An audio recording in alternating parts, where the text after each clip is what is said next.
Welcome to the BMA podcast. My name is Mesa. If y'all been following me, you guys know we're out here in the community doing what we can, trying to find spaces where we can share our lived experience and maybe affect some change in some of these youngsters and some of these people that's been recently released. We also now have a tattoo shop, Evolution Tattoo, SLC. Most of the guys we hired here are people that's been incarcerated. And for us, it's not just a tattoo shop. It's almost like a support group. These guys are trying to pursue their passion, trying to build a career in the tattoo industry.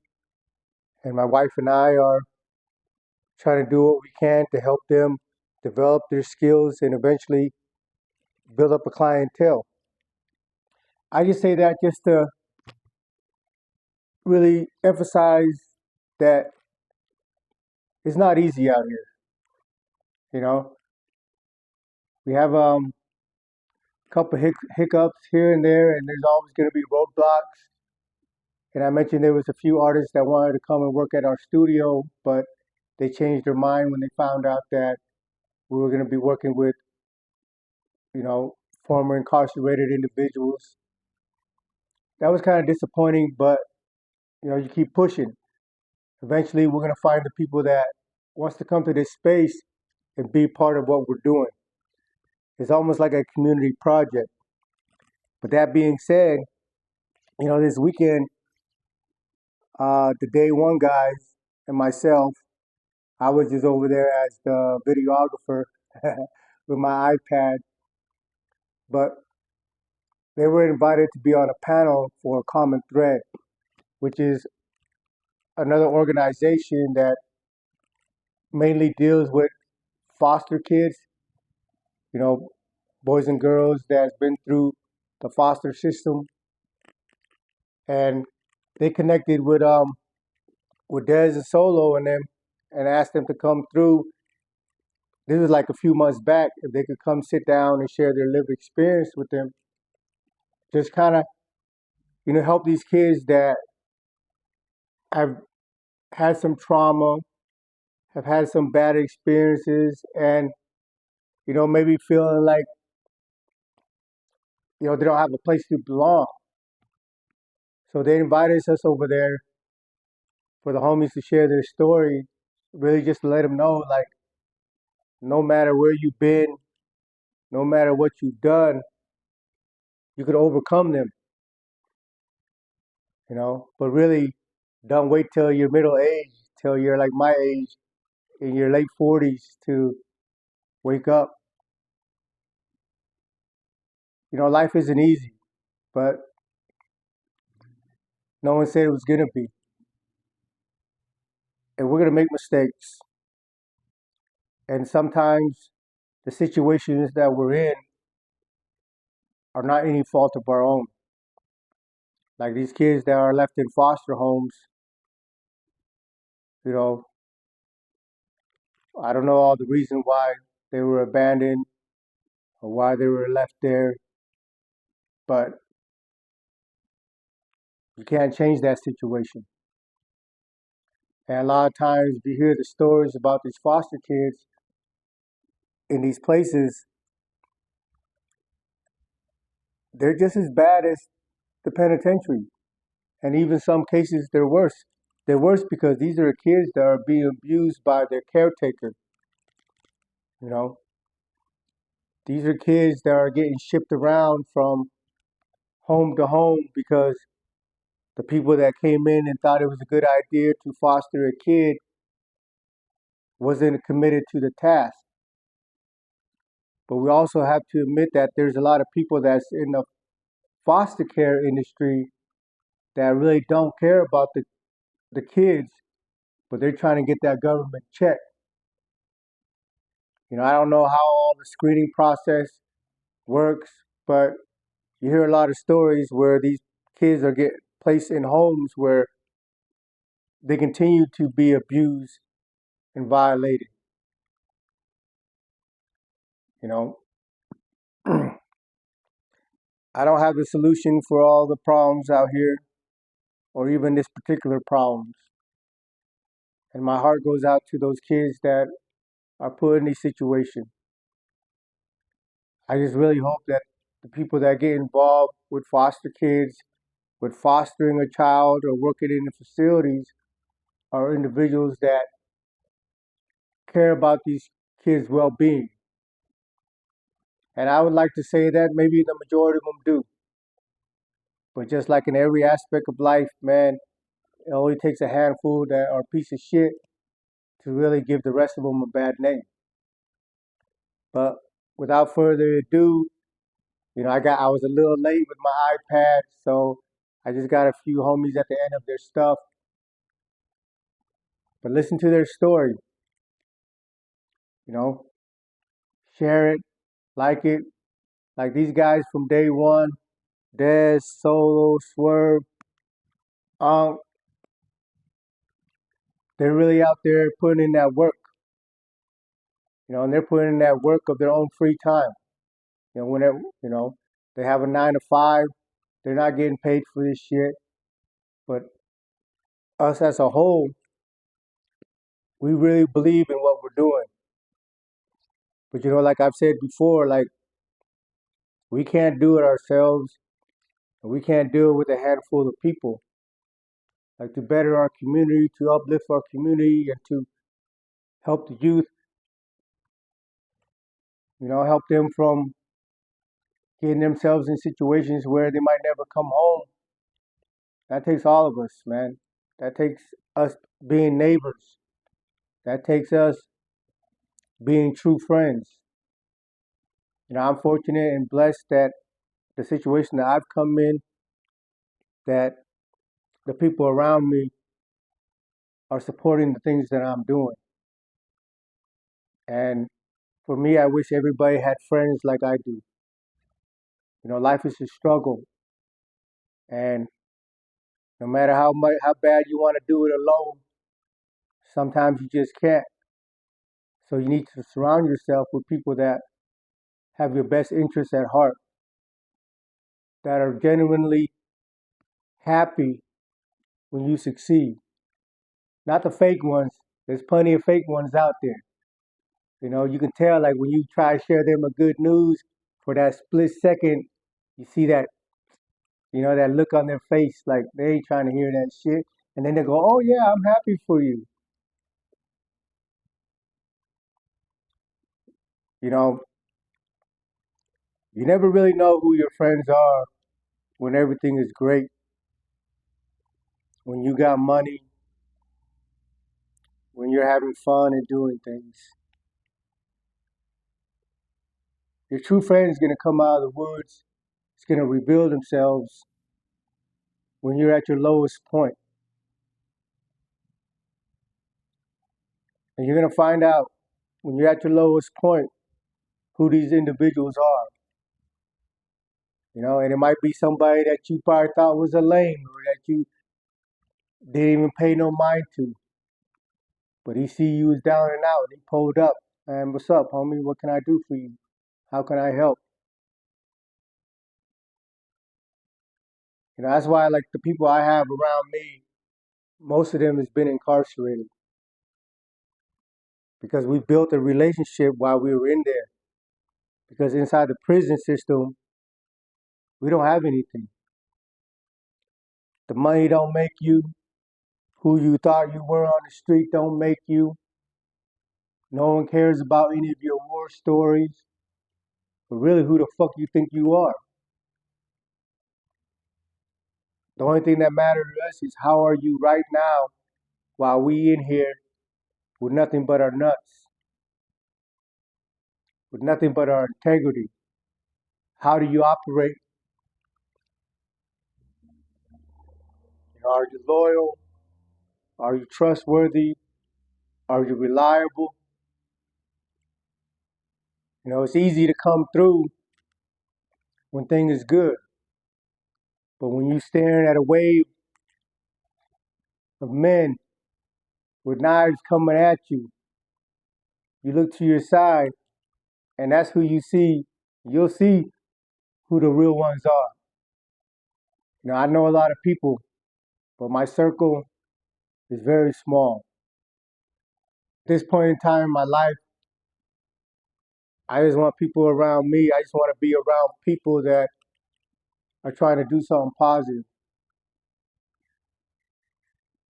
A lot of youngsters out there, they haven't reached a point in in their life where they're confident in who they are, where they have a full understanding of what they're about. Until you reach that point, you're always going to be looking for a stamp of approval. You're always going to be trying to prove yourself, trying to outdo the next man. And that's just a natural process of it.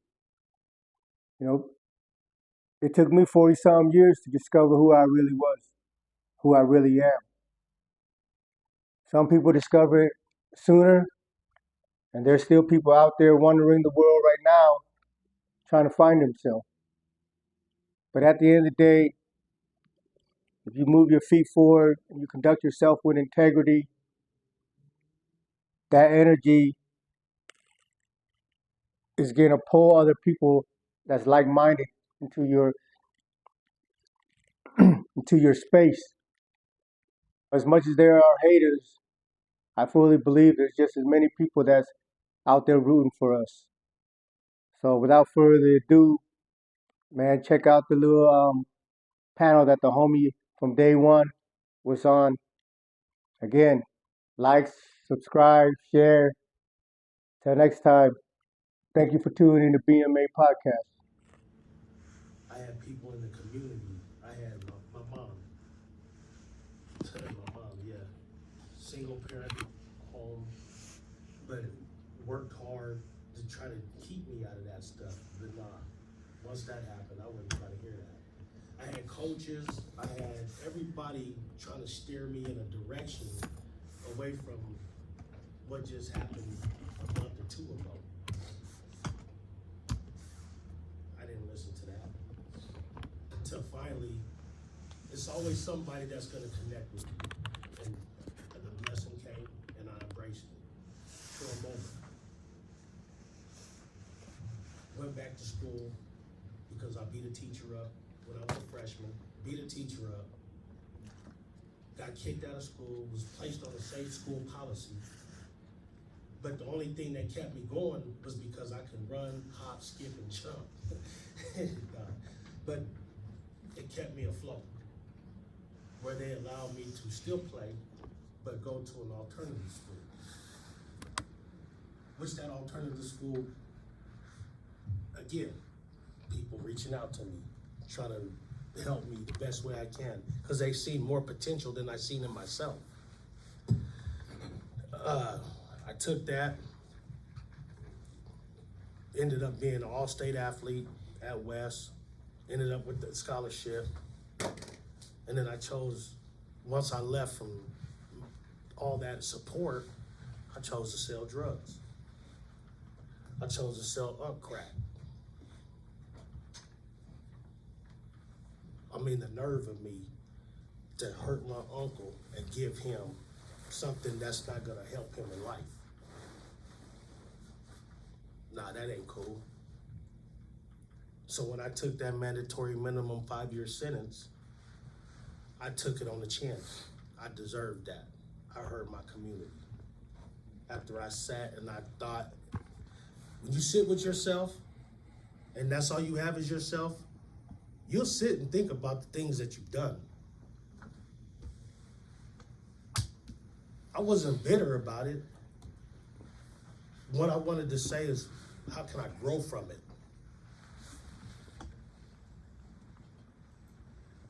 And the way I grew from it was to accept the responsibility for my actions in my community and the people that I hurt and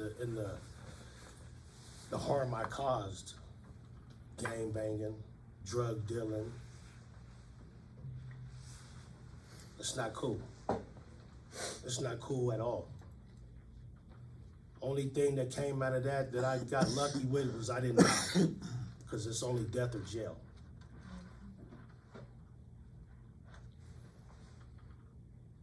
That was the best luck I had that I didn't end up dead, like my homie.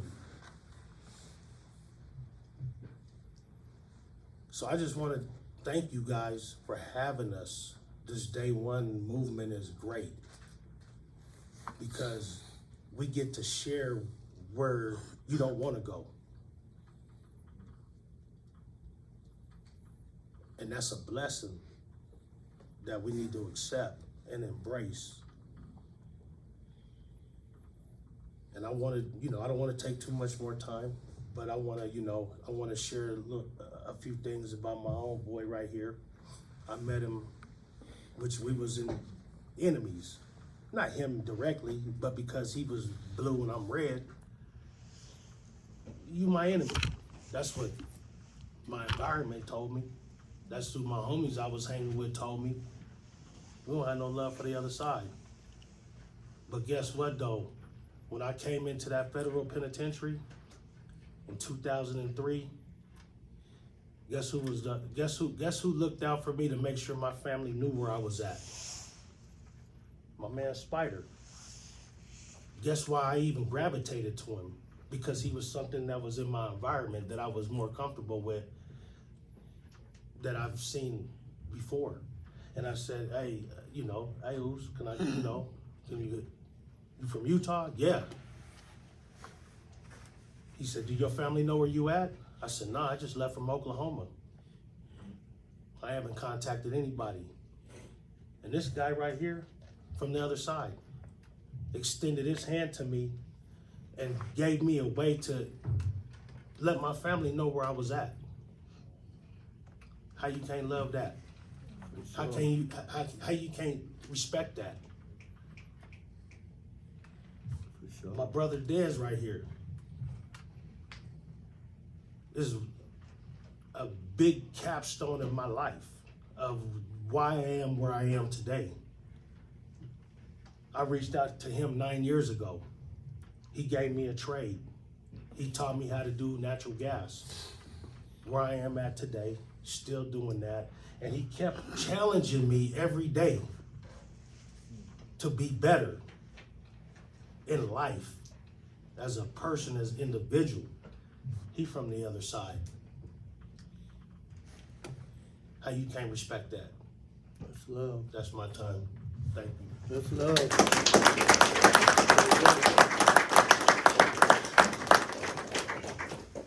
Hello, everybody.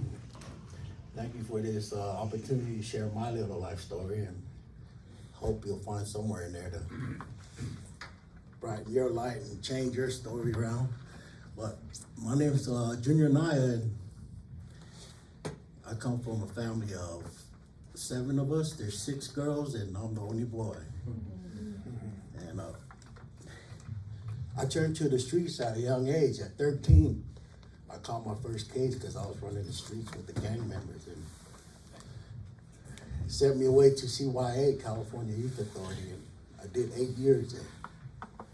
And in there was like gladiator school. We had to fight every day, and in there I found something positive to channel my anger, and went and learned the trade in there, the welding trade, and eventually ended up going out fighting fires for the forest department there.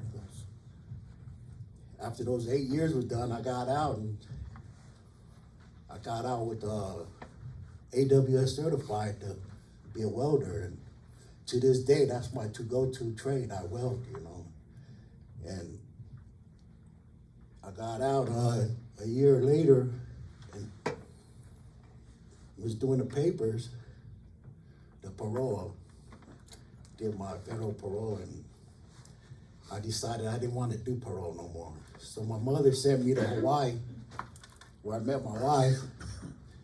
Not too long after that, we got married, had 4 kids. The first 4 years of my marriage, I had 4 kids. So here I am, still stuck in the streets and trying to raise a family. It was a pull, it was a struggle. This is something I know, the streets, but having a family at a young age, it don't come with a manual.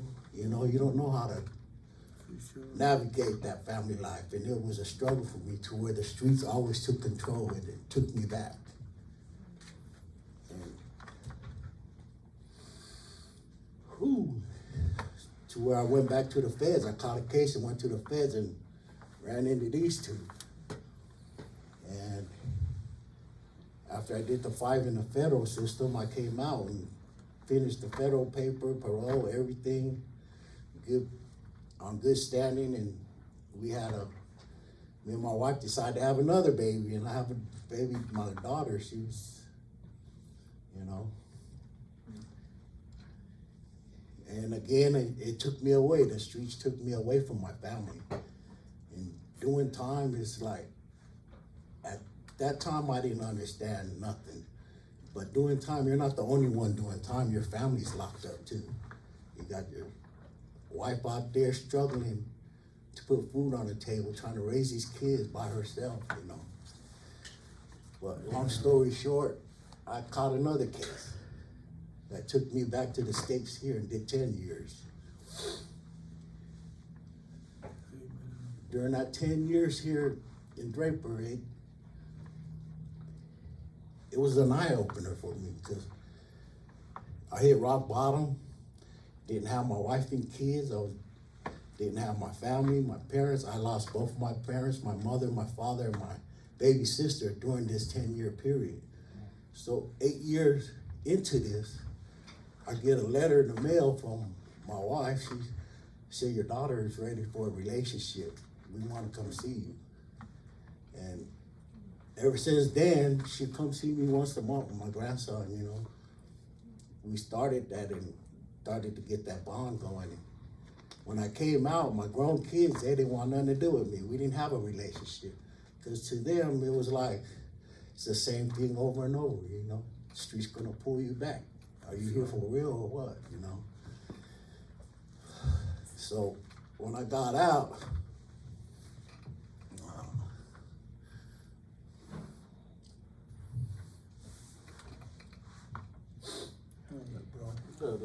bro. sorry about that. Good. You real good. I got grandbabies out here, and it's like my second chance to be a father, be a grandpa, And to share a story with you guys, I have twins that are my granddaughter, they're twin, and the first time they seen me walk through the door coming out of prison, and they jumped on me, and one started combing my goatee, the other one wanted a braid, and I got like 200 questions from him. What you gonna do, Papa? Where you coming from? It was like continuing the family thing, like they don't know what's going on. And today they keep me grounded because they're like my tail now. Everywhere I go, everything I'm doing, Papa, let me help you. What can I do, I want to go with you. And at the end of the day, my grown kids, today is 2024. Right now, we have a relationship that's respectable. They see how I treat their kids, they're like, man, where was that man at when I was growing up? Because I was never around. For sure. I took the streets, over them. And that being said, how I met Dez, I knew Dez before we did the time, but I didn't know him until we went to the Fed as a person. We were the same cellie, we were cellie in the federal joint, And that being said, here's his story.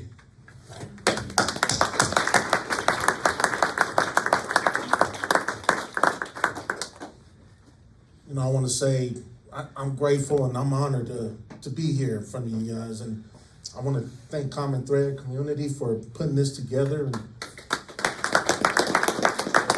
I want to thank the stakeholder of this building for allowing us in this space. So I appreciate it. So my name's Dez. I'm the co-founder of Day One. We're a group of men that mentors troubled youth. We're also a pipeline for formerly incarcerated adults that are getting out of prison and are seeking a second chance at life. and that's trying to regain the community's trust and support. So, and I want to just shorten that up because I'm sure it's be questions after. So just a little bit about myself. I grew up in Long Beach, California. I'm a first generation American. My mom is from American Samoa, and my father, he's from Zacatecas, Mexico. And don't ask how they communicated because they was at a bar and yeah, so they didn't speak any English. So growing up at that time, you can just imagine the struggles that as a family, what we were going through because they didn't understand the American way. And so my older siblings trickling down to me, and I have 5 other siblings, just so you know. I have 5 other siblings. It was difficult because as kids, we were somewhat adults because my parents didn't understand a lot of things. And with my mom being Samoan, a lot of the neighborhood kids was making fun of my mother's native language. So we were going through that phase of being bullied because, at that time, Samoans they were there, but, when you hear a foreign language, the kids that was born in the U.S., kids are kids. They say some of the rudest things, but these things pertain to my parents. So we became very defensive, So excuse me, I'm gonna be going back to my notes back and forth. So this just kind of helped me remember some of my talk that I wanted to share with you guys. So, we went through that phase, and, the earliest I can remember, like I mentioned, a lot of these kids, not were they only making fun of how, about my mother's native language, but they were making fun about how poor we was. If you think of a normal household, just a normal household, I'm not talking about riches. I'm just talking about, a telephone, a TV, a vacuum. We didn't have none of that, but we did have a roof over our head. And I have my 5 siblings, my parents. And what was ironic about that whole thing, those same kids that was making fun of us, they was just as poor as me. They grew up in the same neighborhood. But going through that, it at a young age, all it did was just build up this anger in me. So did it happened with my siblings as well.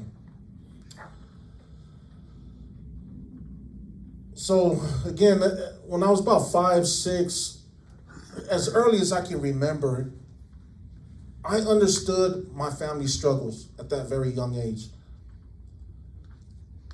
I understood the challenges, and I understood my environment.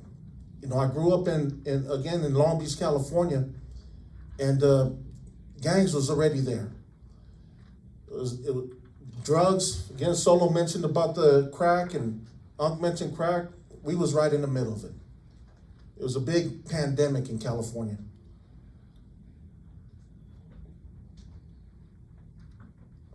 Being so young and recognizing that burden of having to translate for my parents and explain certain things, how the American way was a living, it was difficult because we didn't get a chance to live what you would call a normal childhood life. It was a lot. It was a lot to take in, and going, like I said, being bullied and all that, I noticed as time went on, me and my siblings started to drift apart because, I had some that were older and, we would end up in these fights in schools because, we're defending our namesake. And these kids that we were fighting, they were already gang affiliated, so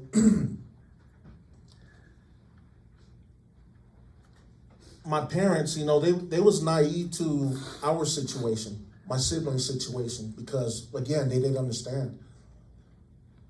So by the time I was 10, I was the youngest kid in my neighborhood that joined the gang. I gravitated towards that because my brother and my sisters ended up gravitating towards the gang life.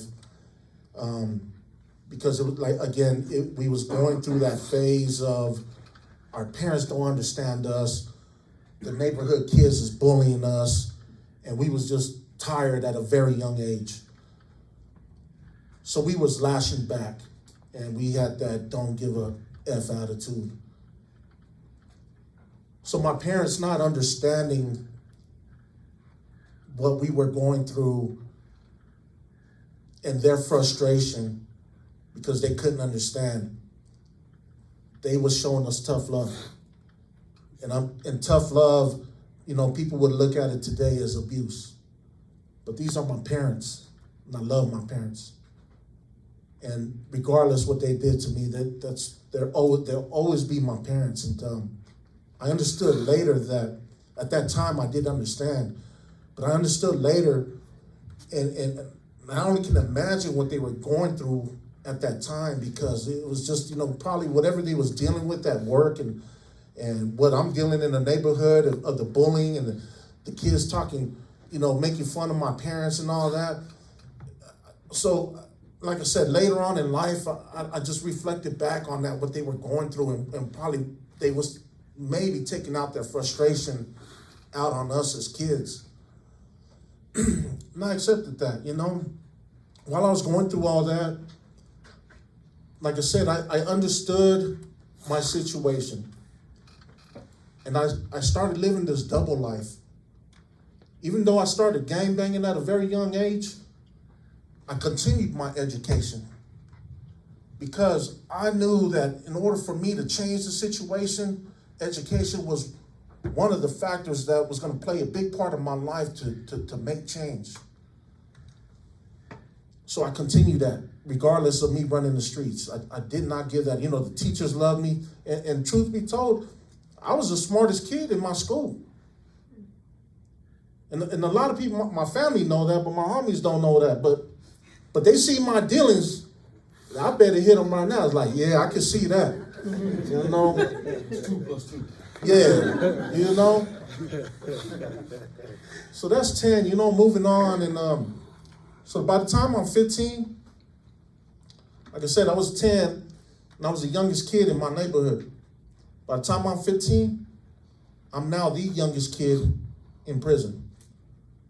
And I was certified as an adult back in 91, 92, I believe it was 92, for a crime that I committed. I accepted.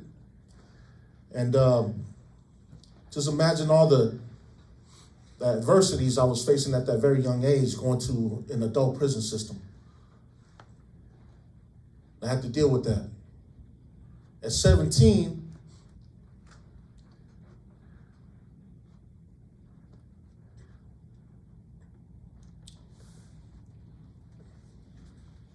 You got it. You got it.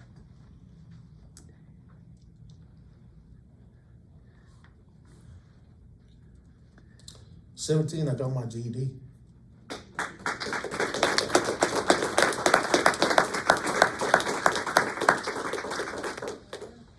I didn't quit. Everything I've been through in life, now 17 years old, that's not living much of a life. But I've endured so much and been through a lot. And I believe the reason why I didn't quit, it had a lot to do with my upbringing. For sure. As I fought. The going through some of the experiences for myself and others that were in the system, and Adolphus, he mentioned he's 63, so Adolphus and Solo watched me come through them doors at the age of 15. For sure. I run into him in a state prison. And like I said, I didn't quit.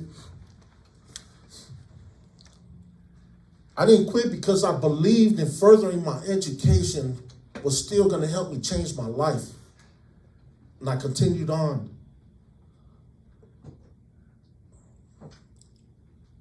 You know, I was released in my early 20s. I was introduced back to society, you know, given a second chance.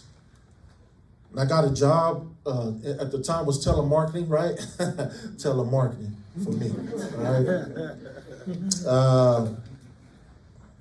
I was, you know, like I said, I came back out and started cleaning. You know, and I had some adversities then coming home, but I fought through them.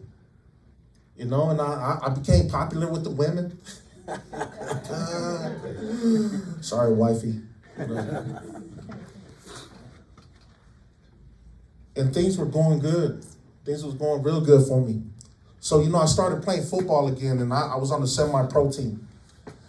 And Solo, remember this, I used to run them over. But I started playing football again, and I was back on track, you know, even though I went through all that. I was just at a point in my life, I was in a good place, you know, doing real good at work, single, just doing my thing. So one day after practice, I was giving a friend of mine a ride home, and I dropped him off. I dropped him off from football practice. And in this same neighborhood, another friend of ours lived in that same neighborhood. So I stopped in there just to, you know, catch up with him, say what's up. You know, I went in there and I went on, flipped on the TV because I'm big in college. Like college is my thing, and so I started catching up on all the sports. And I remember going to his fridge and eating all his food. So, you know, I'm sitting there, and it was just this big noise that just happened, and it caught me off guard, you know, and the window shattered. He had a big patio window like this, and it shattered, and it just threw me off guard. I didn't know what was going on, but it instantly hit me that his house was being raided. So they raided his house. This is in 2001, I believe, somewhere around there, and they found a handgun and some ammunition. They pulled me outside and asked me some questions about some drugs. And of course, coming where I come from, I don't know nothing. None of my business. You know, so they took us both to jail because we wouldn't cooperate. And again, I'm coming from football practice. It's not my house. So they end up releasing us 3 days later because the state of Utah failed to file. So at this time, you know, my girlfriend at the time, you know, we had a 2-year-old daughter, and things were going well. Things were going real good. And, you know, we started talking about marriage. And, man, after everything I've been through, I ain't never been scared in my life. Right? I ain't never been scared before. And I was like, man, marriage. So we having this conversation, and we're planning, and I'm like, I'm really scared. Like, man. And so a month later after that conversation, the federal marshals come pick me up.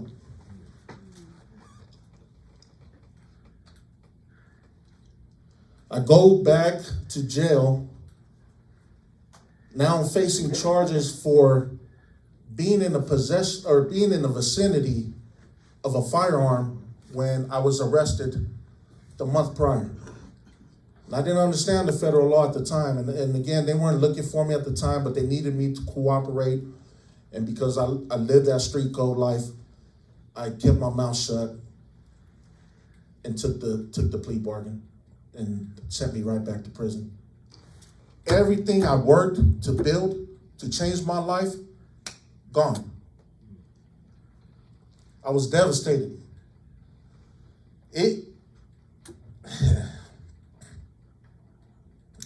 tore me up. I put myself in that situation to live that life and follow them codes, the street codes. And I honor those same street codes to this day because I choose to. This is what made me who I am today.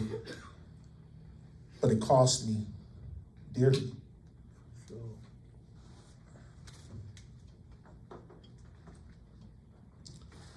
I'm gonna read this to you. So I come home in 2005. In 2010, I married my girlfriend of my firstborn. In 2010, I bought my first home. In 2011, me and my wife, we welcomed my son, True. In 2013, me and my wife welcomed my baby girl, Etta. In 2014, me and my wife, we bought our second home. During this time of my release, I've also was advancing at the company I was working for. I was growing myself. I had a team under me that I mentored, and because of who I am, I breed nothing but winners. In 2019, I started my own business. In 2021, I sold my business and started day one.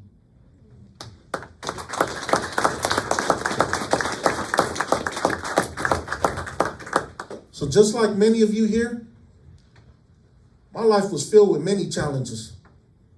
A lot of times I just wanted to quit, but I fought and I persevered. You know, being poor, being bullied, you know, jumping in and out of garbage cans to collect aluminum cans and bottles so we can go recycle them and put food on the table. Making all these poor decisions. I lost everything I worked so hard for. But I persevered. For sure. When all was taken from me, I persevered.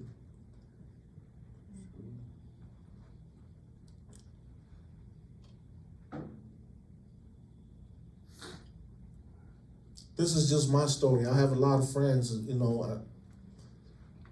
Mesa, who's sitting right here in front, he's got a beautiful story himself. But everything I went through in my life at a very young age got me to where I'm at here today, with sitting here with you guys today. Amen. I am thankful and I am honored. And I'm thankful for the guys up here, Jake, Solo, everyone here, Mesa, everyone that's here. I'm thankful. I am thankful and I'm honored to just be sitting here in front of you to share my lived experience with you all. Just remember, you guys, I know deep down inside each and every one of you guys are going through your challenges. Alec, I just met the man. You know, we're going to have many more conversations. But I know deep down inside each one of you, you're a winner. Just got to fight the fight. Yeah. Thank you, guys.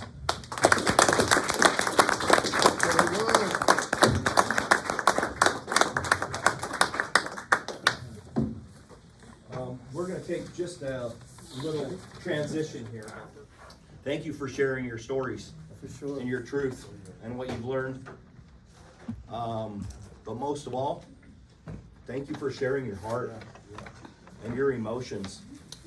I think most of us were told we don't do that. We don't talk about our emotions. We don't have emotions. Right? You're allowed to have anger. And that's about the extent of it.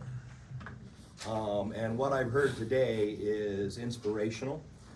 What you're doing with day one and out sharing your stories. And like I said, more importantly, your emotions.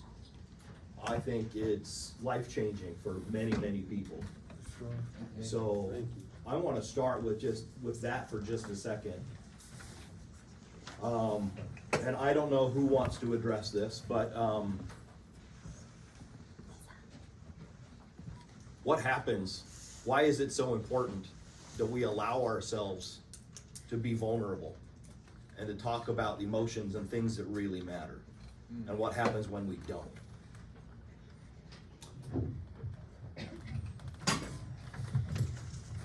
I'll answer that, Brian. For me, sitting here today in front of you guys, in my group here, they understand this because I've spoken to them many times. Even when we're just hanging out and we're just, catching up, it's very therapeutic for me to just hear them talk. I've been through so much as a child, you know, and I left a lot out because, you know, we could sit here for days. Yeah. But I need it for me because it's my therapy. It's what helps me appreciate what I have in life. So to sit down, even if I don't say a word and they're just talking about their, like Spider here talks about his grandkids, there's a little fire inside of me. Like that little fire is like hope for me.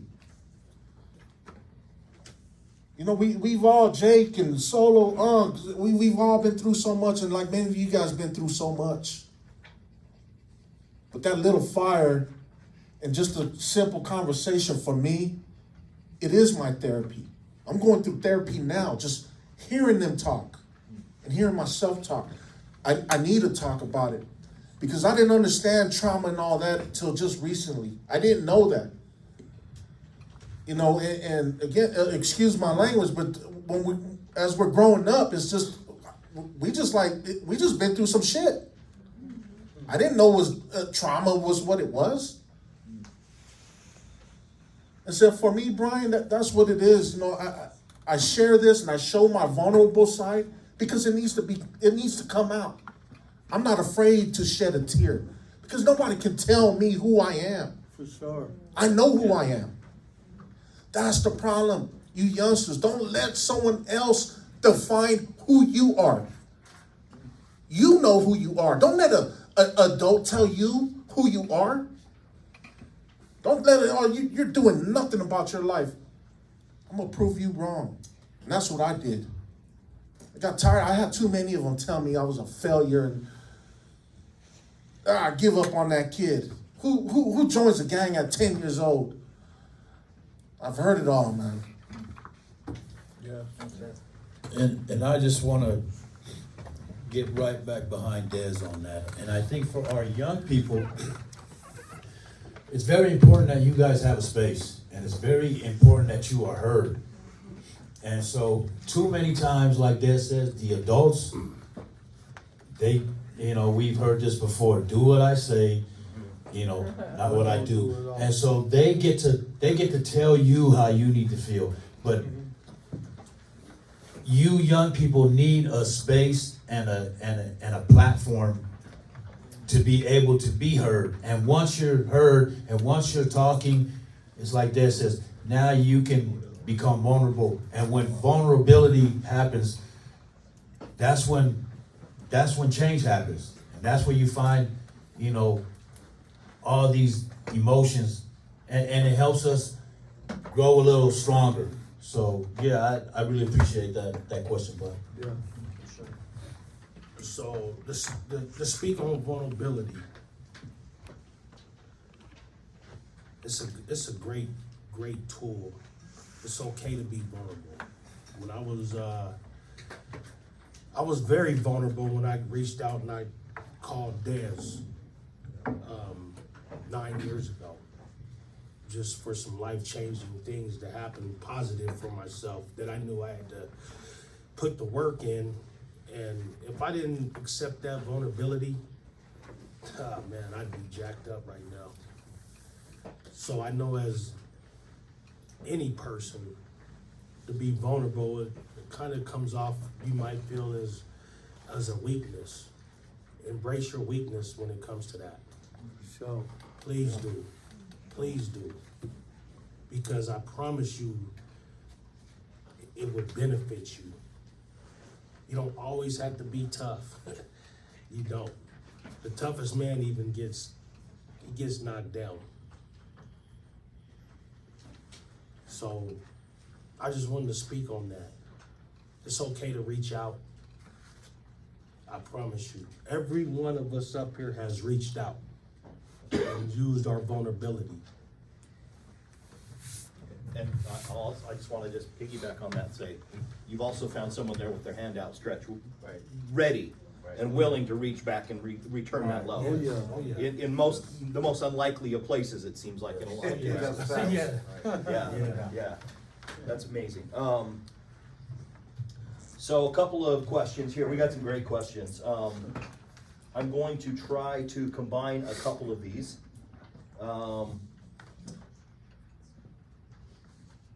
One of them is, did you have any legal, I'm gonna just add a bunch of them and you can answer them because I think they're all related. Did you have any legal violations as a minor, and why did you continue that path? Why was that not a productive path? What would you say to that self, your younger self? And I noticed that a lot of you, your big turnaround was a very impactful loss. And I can see that as being a motivation for a lot of them. And I think we've heard a couple of those. Besides that, what has been something that has allowed you to change that path? Besides that catastrophic loss? A lot of questions, so. I'll just start, and we can pass it, but I, as a juvenile, I never was in any trouble as far as like legal goes. I mean, I probably got caught stealing a couple times, but I never stole again. And so I can't say I've been in the juvenile system. My first case was my Fed case, like actually embracing jail. For most people, that kind of would be scary to, like, you ain't never been locked up, but I never was in any kind of like juvenile judicial system like that. Not, say that I wasn't being a bad juvenile. I just never really got caught for nothing that I did, which is not, to brag about, but I can't say that. As far as the turnaround for me was, like I said, when I lost my best friend. That was like the biggest turnaround that was like life-changing. I mean, I didn't even understand death until that.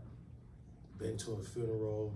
They introduced me to being a pallbearer, like stuff that changed me mentally forever. So no, I didn't grow up in that judicial system, juvenile wise. For me, I'd have to say, yeah, I grew up in the juvenile system. I started out when I was 12 years old, stealing cars, detention, from detention to state school. And from there, I went to jail on a juvenile warrant.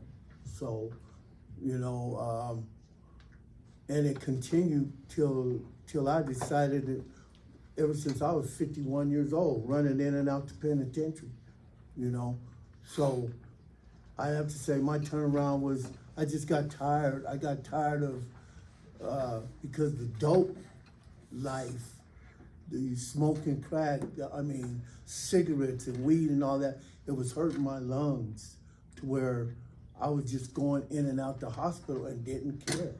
Just wanted to get high. I wanted to get high, and it was, same thing as a juvenile.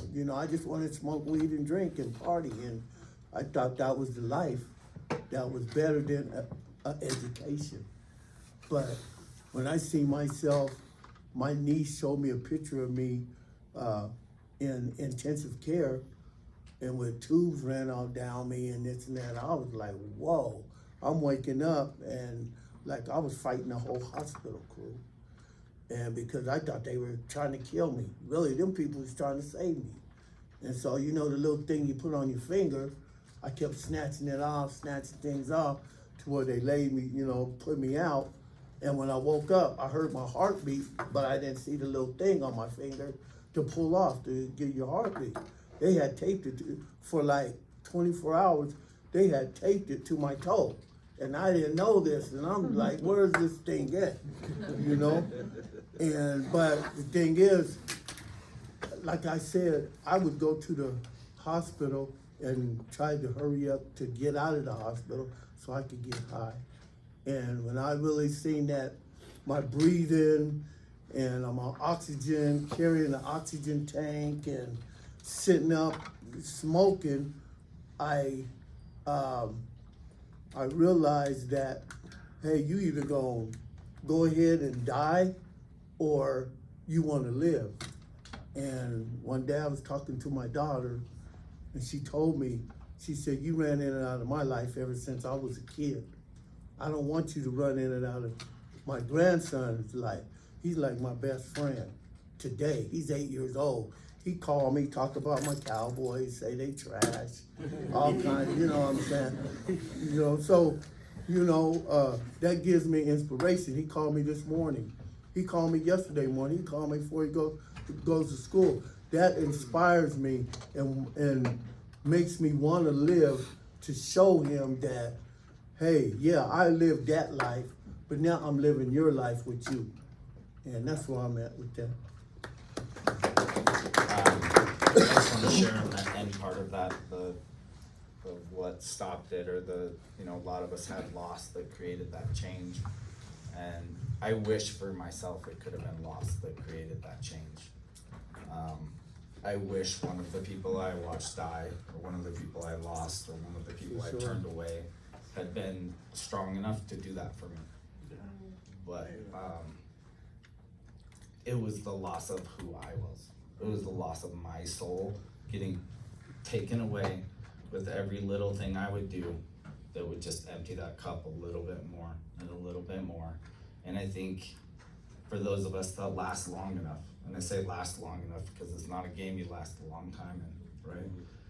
Jails, institutions, or death. And I think that's true for most of us. And if we last long enough, and eventually your cup is so empty that you have to turn it over. And I think if we get lucky enough to get there and we have some life left, this is the people that sits at the table, so Sharon. it's tough. Yeah.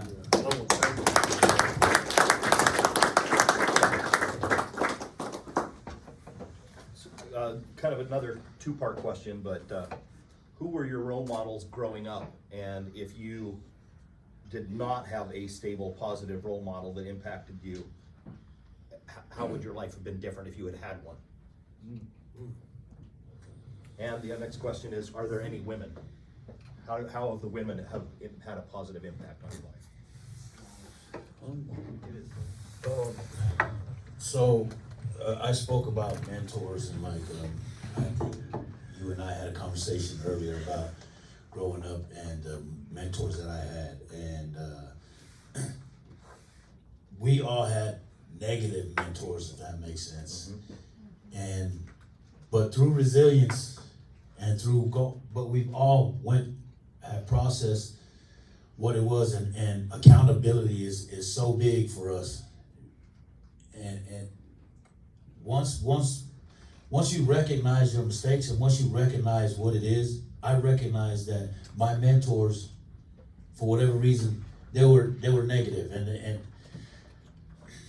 and once you recognize that, they say this front part of your brain takes over, and it starts to process things and cope with things in a more positive way, and that's really what it took, and that happens when you own up to your shit, when you own up to your mistakes, and once you look at yourself in the mirror and say, what you're doing is toxic, what you're doing is wrong, what you're doing is hurting people. Once that happens, you can start to be your own mentor, I guess, is how I look at it. And so, for so many of us that grew up that way, our mentors were so negative. But like I said, it wasn't really anyone's fault, right? And they're just doing the best that they can do. But it really comes down to who we are, how do we take care of ourselves, and owning up to your shit. And that's kind of how I feel about that. For sure. Great.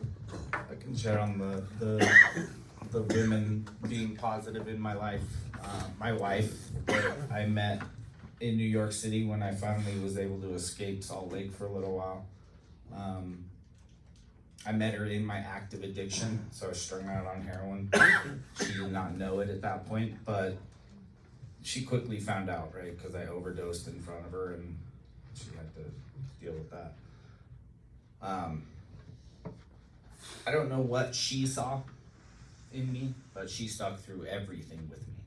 She was the one that I couldn't get rid of, because I literally tried. She ended up getting pregnant, and I had been pretty adamantly against abortion my entire life. And the first thing I said was, you have to have an abortion. And thank God she wouldn't. And what did I do? I told her, I said, you're gonna have to do it on your own. Like, I'm out. I'm not being responsible for a child. I'm not that person. And she didn't give up on me. And I came back and I abused her physically, mentally, emotionally, every way possible. And she stuck through it because she knew something was better. And that was my biggest advocate. So I credit a lot of the position I'm in today because my wife stuck by me through some horrible, horrible times. So.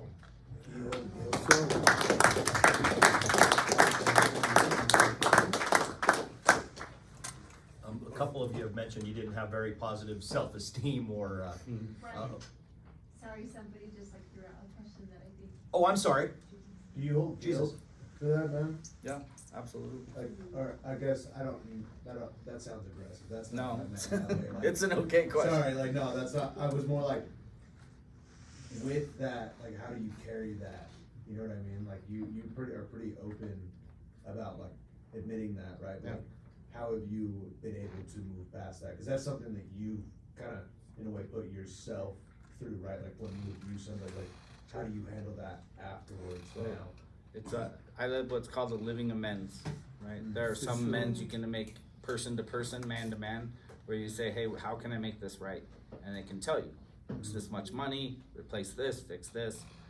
For certain things in my life, there's no such thing as a permanent amends, right? It's my actions every day. It's me getting up, going to work, paying my bills, paying our mortgage, supporting her and my son, showing her every day what it's like. And yeah, sometimes I screw that up and I have to dig myself out of the hole again, you know, because they don't go away, right? That trauma that I created didn't go anywhere. Sure. You just have to keep on. So thank you for that I question. know. Absolutely. Thank you for your answer too. That's really honest.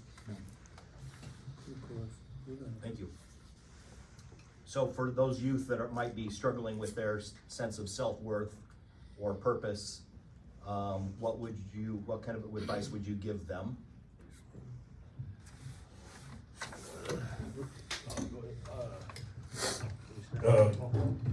I would, man, what I can say is be courageous.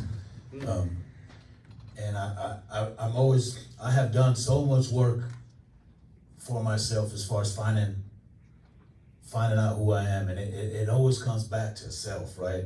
It's always about self-love. And I'm a product of turning my life around based off some of the people that I had around me that were so positive.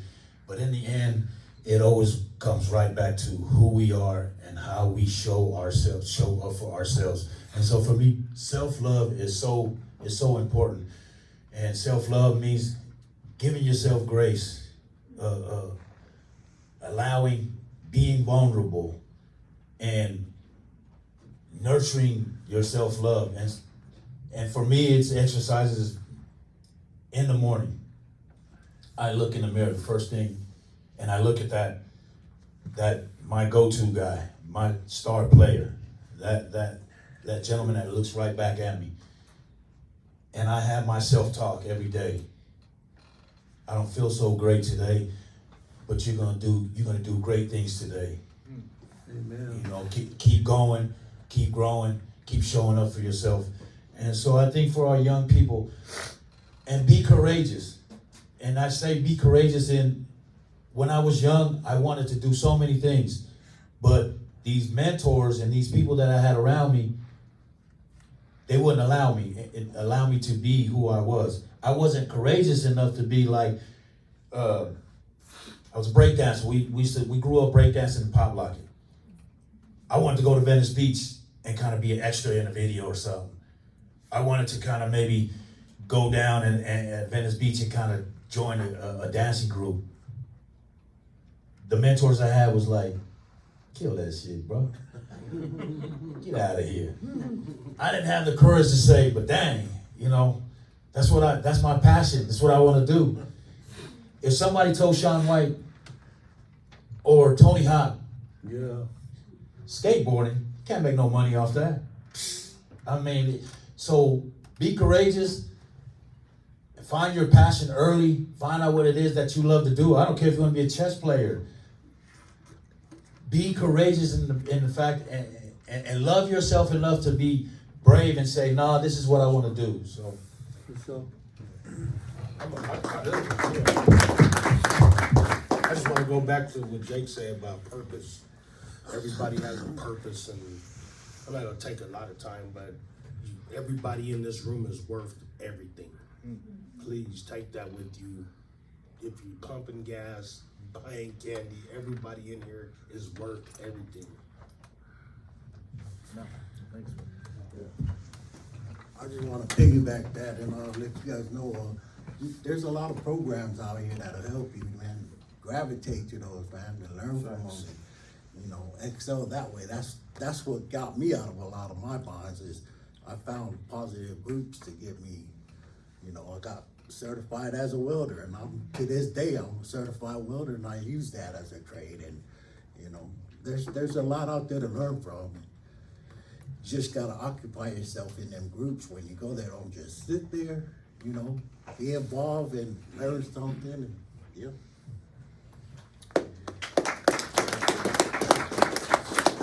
Like speaking to the teens that might be struggling, what would you say? Two things. How, if they do not see the value of education, what would you say? And then the second one would be, over most of your stories I've heard, you grew up around a certain type of people, certain type of friends. And nowadays I see you sitting at a table with a completely different type of friends that you might have once even considered enemies. So in addition to how would you value education, how do you now define a friend? That's a good one. That's a good one. Well, for me, That's a good one. a true friend is not going to steer you wrong. Your true friends will going to tell you the right path to take.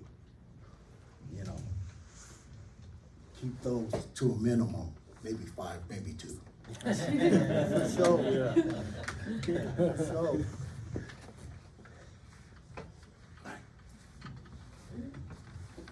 As far as education, I'm going to keep it 100. Education is what got me to where I'm at today in my life.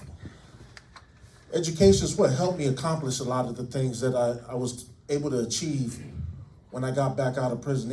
And I mentioned before, I was living a double life. I didn't give up on education. I knew that in order for me to get myself out of the situation I was in at the time and growing up in that environment, I had to continue my education, and I did.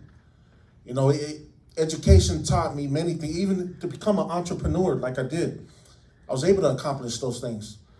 And if you think you're going to survive without education, Knowledge. yeah. I'm going to tell you right now, you need to further your education. And that's one thing with day one, with all these kids that want to play sports, great. But with us, where you at with your schooling? How you doing in school? That's how we're following up. You want us to help you out with sports? We'll help you out, but you got to help me. Everything I worked for in my life, I fought for it, and I earned it. You guys heard the saying, nothing's free in life. It's so true. You got to fight and put in the work to earn the things that you are trying to achieve. Another thing about making the connection with groups from the other side, Swerve mentioned this. I grew up in a Crip neighborhood. Swerve, he mentioned, he's a blood. I just knew that in order for us to fix the problem that we're all facing in the community, I had to tap in with him and his group of friends to sit at the same table, have a discussion about how are we going to come together and fix this problem that we're seeing every day. It's not just people of color, it's everybody. You don't have to come from that life, gang life, to struggle. I have a lot of friends that are struggling that didn't grow up that way, but they have their own different struggles, whether it's abuse or being poor and just not having the right resources in their life. Everybody's struggle is different. Our crew, the group of guys we're so diverse in our group. You don't just see a bunch of Polynesians up here, you can see, like I said, Mesa's Cambodian. We have Michael Ulibarri that had to attend a family deal. He's Hispanic. I'm half Hispanic. You know, and you can see the panel up here. We just have to sit down, let cooler minds prevail, have an honest conversation, and try to come together, put like minds together to address the problem that we're facing with our youth today. Know that knowledge is power. Right. Knowledge is power. The human brain, the more you know, like Jake here, bachelor's, master's, about to do his doctorate, and that's amazing. And To come from where he come from, but school ain't for everybody. But go back to Spider, where he got his welding certificate. He learned a trade because he's still stimulating his brain, because knowledge is power. If you don't do nothing else, please use that. Yeah, the Education is everything. An application of knowledge is wisdom. And so, and education, like that says, doesn't always mean school education. Just always be educating on whatever it is that you're interested in. And, sorry, go ahead. As long as it's not street ant. Shy away from that. Yeah, that life will put you in penitentiary. We don't want that. No. Okay, I know we have a few people that need to leave here right at 3, so I want to leave some time for some one-on-one. But there were a bunch of questions about day one, and I'm just going to see if I can answer a couple of them. It's funded by you, by your education, by your entrepreneurship, out of your pocket, right? So there are other questions on how to get involved and how to connect with you and cultural healing. I'm going to let whoever asks those questions go talk to Des directly. I want to, again, thank all of our amazing panelists for being here.